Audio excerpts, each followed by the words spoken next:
மாமியாரும் மருமகளும் மாறிய மனங்கள். ஒரு சிறிய நகரத்தில் ராமசாமியும் அவரது மனைவி மீனாட்சியும் வாழ்ந்து வந்தனர். அவர்களுக்கு ஒரே மகன் அருண். அருண் சிறு வயதிலிருந்தே தாயின் மீது மிகுந்த பாசம் கொண்டவன். தந்தை இறந்த பிறகு மீனாட்சி தான் அவனை கஷ்டப்பட்டு வளர்த்தாள். அருணுக்கு நல்ல வேலை கிடைத்ததும் அவனுக்கு திருமணம் செய்து வைக்க வேண்டும் என்று மீனாட்சி ஆசைப்பட்டாள். ஒரு நாள் அருண் வீட்டிற்கு வந்து, அம்மா, நான் ஒரு பெண்ணை விரும்புகின்றேன். அவள் பேர் காவியா, நல்ல பெண். அவளை தான் திருமணம் செய்ய விரும்புகின்றேன் என்றாள். மீனாட்சி முதலில் அமைதியாக இருந்தாள். என் மகனுக்கு பிடித்த பெண் என்றால் எனக்கும் பிடித்தவள்தான். ஆனால் அவள் நம்ம குடும்பத்தை புரிந்து கொண்டு நடப்பாளா என்று கேட்டாள். அம்மா, காவியா ரொம்ப நல்லவள். உங்களை என்னுடைய அம்மாவாக தான் பார்ப்பாள் என்றான் அருண். சில நாட்களில் அருணுக்கும் காவியாவுக்கும் திருமணம் நடைபெற்றது. திருமணத்திற்கு பிறகு காவியா மாமியார் வீட்டிற்கு வந்தாள். முதல் சில நாட்கள் எல்லாமே நன்றாக தான் இருந்தது. காவியா அதிகாலையில் எழுந்து வீட்டை சுத்தம் செய்வாள். மீனாட்சி தேநீர் கொடுப்பாள். அம்மா, உங்களுக்கு சர்க்கரை குறைவாக தானே என்று கேட்டுக்கொண்டே தேநீர் கொடுப்பாள். மீனாட்சியும் மகிழ்ச்சியாக இருந்தாள். ஆனால் அந்த மகிழ்ச்சி நீண்ட நாட்கள் நீடிக்கவில்லை. மீனாட்சி கோபமாக, இந்த வீட்டில் இப்படிதான் சமைப்பாயா? எதையும் சரியாக செய்ய தெரியவில்லை என்றாள். காவியா அமைதியாக இருந்தாள். அன்று இரவு அருணிடம் கூட எதுவும் சொல்லவில்லை. ஆனால் இப்படிப்பட்ட சிறிய சண்டைகள் நாளுக்கு நாள் அதிகரித்தன. காவியா எதை செய்தாலும் மீனாட்சிக்கு குறையாகத்தான் தெரிந்தது. அவள் வாங்கிய துணி பிடிக்கவில்லை. அவள் சமைத்த உணவு பிடிக்கவில்லை. அவள் வீட்டிற்கு தாய் வீட்டிலிருந்து வந்தால் கூட நினைத்து கொண்டிருக்கிறாயா என்று கேட்பாள். காவியா மனதிற்குள் மிகவும் வேதனைப்பட்டாலும் வெளியே காட்டவில்லை. காவியா சமையல் அறையில் காலை உணவு தயாரித்து கொண்டிருந்தாள். காவியா, எங்கள் வீட்டில் சாம்பார் இப்படிதான் செய்வோம். சரி அம்மா. 3வது நாள், துணிகளை இப்படி வைக்கக்கூடாது. 4வது நாள், அருணுக்கு இந்த உணவு பிடிக்காது. ஒவ்வொரு நாளும் ஏதாவது ஒரு குறை. காவியா ஆரம்பத்தில் அமைதியாக இருந்தாள். ஆனால் ஒரு நாள் அவளால் தாங்க முடியவில்லை. அம்மா, நான் என்ன செய்தாலும் உங்களுக்கு பிடிக்கலையா? மீனாட்சி உடனே, நான் உன்னை நல்லா செய்ய சொல்லிதானே சொல்றேன்.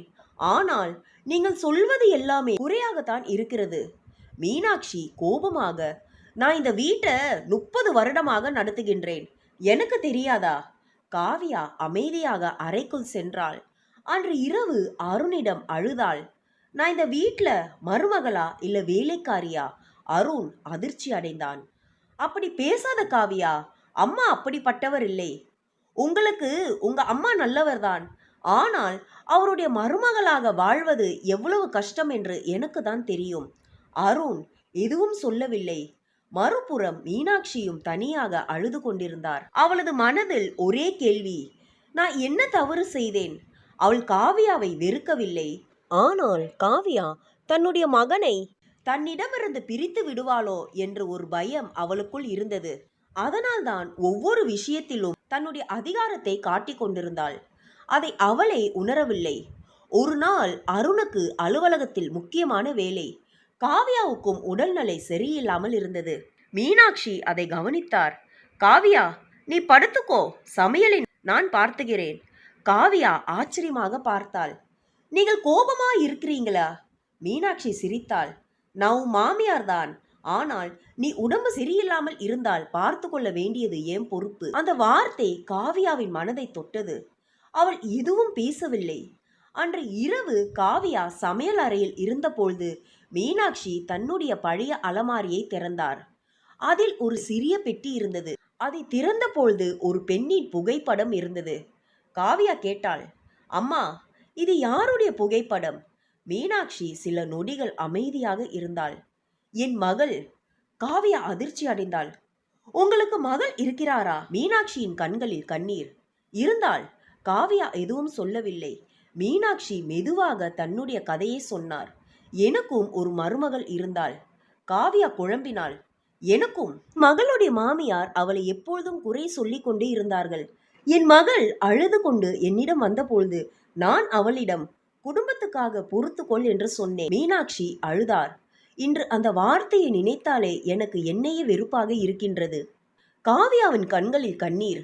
அவளுக்கு என்ன ஆனது? அவள் என்னை விட்டு பிரிந்து விட்டாள். அதற்கு பிறகு மீனாட்சி அமைதியாக இருந்தாள்.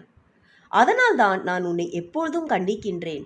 காவியா ஆச்சரியப்பட்டாள். அதற்கும் இதற்கும் என்ன சம்பந்தம்? மீனாட்சி அவளது கையை பிடித்தார்.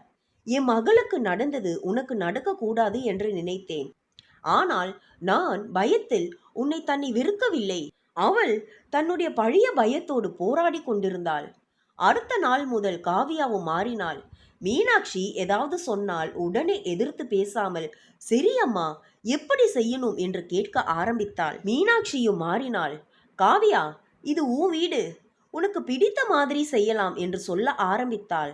சிறு சிறு மாற்றங்கள் ஒரு நாள் பெரிய மாற்றமாக மாறியது. ஒரு மாலை காவியா மீனாட்சியிடம் சொன்னாள். அம்மா, நான் உங்களை மாமியாராக நினைக்கவே இல்லை. மீனாட்சி சிரித்தாள். அப்படின்னா அம்மாவாகத்தான் நினைக்கின்றேன். மீனாட்சியின் கண்களில் கண்ணீர். நீ மருமகளாக வந்தாய், ஆனால் இன்று மகளாக மாறிவிட்டாய். சில மாதங்கள் கழித்து அருணுக்கு வெளிநாட்டில் வேலை கிடைத்தது. அவன் காவியாவிடம் நாம் இருவரும் போக வேண்டும் என்றான். காவியா மீனாட்சியை பார்த்தாள். மீனாட்சி சிரித்து கொண்டே, நீங்க இருவரும் போங்க, உங்கள் வாழ்க்கையை நீங்க கட்டிக்கொள்ள வேண்டும். காவியா அழுதாள். அம்மா, உங்களை விட்டு போக எனக்கு மனசில்லை. மீனாட்சி, நான் உன்னை என் வீட்டில் வைத்து கொள்ளதான் விரும்பினால் அது அன்பு இல்லை. நீ சந்தோஷமாக வாழ வேண்டும் என்பதுதான் என் அன்பு. அந்த வார்த்தையை கேட்ட காவியா மீனாட்சியை கட்டிப்பிடித்தாள். அம்மா, அன்று அருண் கூட கண் கலங்கினான்.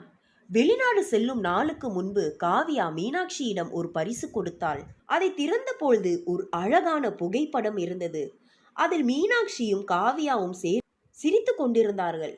கீழே ஒரு வரி, மாமியாராக வந்தவர் மனதை மாற்றி தாயாகி விட்டார். மீனாட்சி அந்த புகைப்படத்தை பார்த்து அழுதாள். காவியா, நீ எனக்கு மருமகள் கிடையாது. அப்போ நான் இழந்த மகள் திரும்பி வந்த மாதிரி இருக்கின்றாய். காவியா மீனாட்சியின் கையை பிடித்தாள். நானும் ஒரு விஷயம் புரிந்து கொண்டேன் அம்மா. என்ன? மாமியார் என்றால் எப்பொழுதும் எதிரி இல்லை. சில நேரங்களில் அவர்களுடைய கடுமையான வார்த்தைகளுக்கு பின்னாலும் ஒரு பயம், ஒரு அன்பு, ஒரு கடந்த கால வழி இருக்கும். மீனாட்சி சிரித்தாள். அதே மாதிரி மருமகளும் எப்பொழுதும் தவறு செய்பவள் இல்லை. அவளுக்கும் கனவுகள், ஆசைகள், எதிர்பார்ப்புகள் இருக்கும். இருவரும் ஒருவரை ஒருவர் பார்த்து கொண்டனர். அன்று அந்த வீட்டில் 2 மனங்கள் மாறின. ஒரு மாமியாரின் மனம் மருமகளை மகளாக ஏற்றுக்கொண்டது. ஒரு மருமகளின் மனம் மாமியாரை தாயாக புரிந்து கொண்டது. அதன் பிறகு அந்த வீட்டில் மாமியார் மருமகள் என்ற வார்த்தை மறைந்தது. அங்கு இருந்தது ஒரு தாயும் ஒரு மகளும் மட்டுமே.